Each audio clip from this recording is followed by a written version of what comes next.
業主住咗2年啊，依家嫌太大，含累虧60個都要走啊！今日睇嘅呢套係170平嘅江景大平層，南向望江，成個陽台都做咗風窗。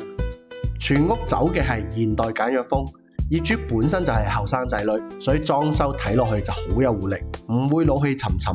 客廳開間有7米幾啊，南北通透嘅戶型，全屋做咗唔少嘅櫃體啊，餐邊櫃、鞋櫃，款式同裝修都好搭啊，唔會格格不入。入門口呢邊有間南向嘅望江細房，可以做個小書房都可以。跟住過嚟睇下個廚房，光猛通透。後邊呢度望出去，憑欄遠眺，腳下港下萬千，頗有君臨天下之感啊！呢套單位嘅業主係對年輕嘅夫妻，2年前就睇中咗呢個江景同小區嘅品質，咬買咗落嚟。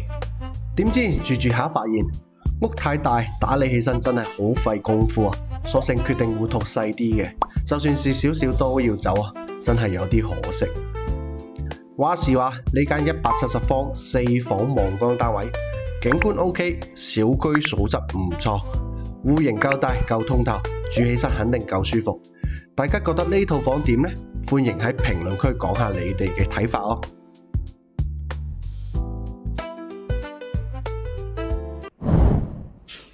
記得點讚關注哦！